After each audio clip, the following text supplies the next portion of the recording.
Bubba Wallace just revealed the mental trick that's carrying him through one of the most criticized seasons of his career, and it's not blocking, it's not buting.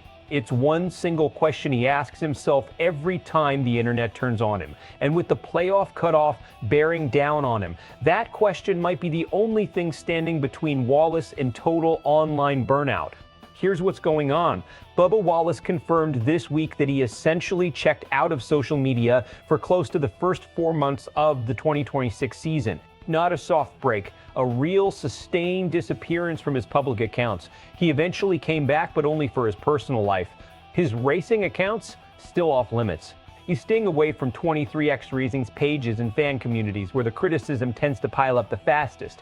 Meanwhile, on the track, Wallace is sitting 14th in the playoff standings, holding a 39-point cushion over Austin Cindric in 16th. He rolled off 6th for Saturday night's Cookout 400 at Richmond, a legit shot to build some breathing room before the regular season closes out. To understand why this is a big deal, you have to understand what Bubba Wallace has actually dealt with over the years. Since the moment he stepped into the Cup Series spotlight, Wallace hasn't just been racing against 39 other cars, he's been racing against the level of public scrutiny most drivers in the garage will never experience. Every mistake gets amplified. Every finish gets picked apart. That's the reality of being one of the most talked about names in American motorsports. So when Wallace says he stepped away for 4 months, that's not a minor detail.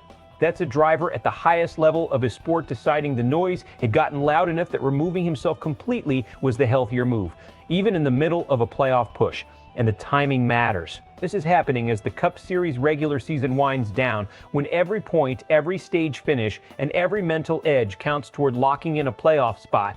Carrying extra static into that stretch can wreck a driver's focus fast. Now let's get into why this approach is actually smarter than it sounds on the surface. Most athletes try to fight social media criticism head on, blocking accounts, clapping back, engaging with trolls. Wallace tried that too, and by his own admission, it doesn't work. The volume never stops. You mute one account, 3 more show up. It's an unwinnable numbers game, and trying to win it burns energy a driver needs for race day. What Wallace has shifted to instead is a mental reframe, not a technical fix. His filter comes down to a gut check. Does the person hurling criticism at him have any real understanding of what it takes to strap into a 300-pound stock car and run in triple-digit speeds for hundreds of laps? If the answer is no, the comment gets stripped of its weight. That's a smart psychological tool. It doesn't make the criticism disappear. Wallace is upfront that it won't, but it changes how much real estate it occupies in his head. For a driver competing in a playoff race where a few tenths of a second separate contenders from also crayons, that kind of mental discipline can be the difference between a top 10 run and a mistake-filled outing. The risk? Total disconnection from your own brand accounts during a playoff stretch means Wallace is also stepping back from the moments where positive momentum, sponsor visibility, and fan connection normally build.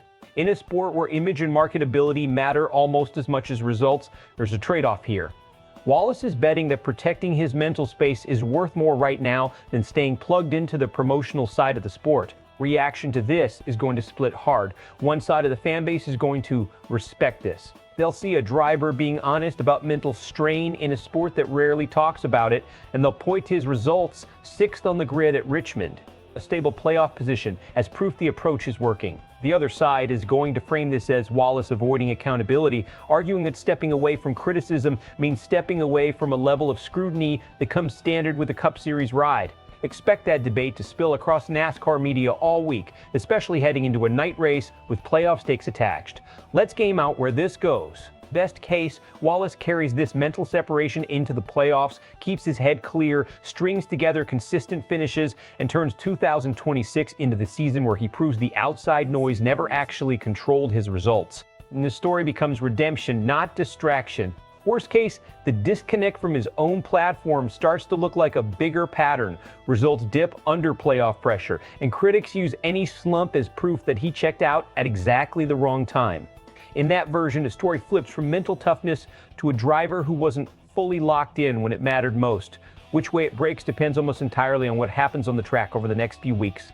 So here's the real question. Is Bubba Wallace's approach a sign of real mental toughness, or is it a risky way to handle pressure right before the biggest stretch of his season?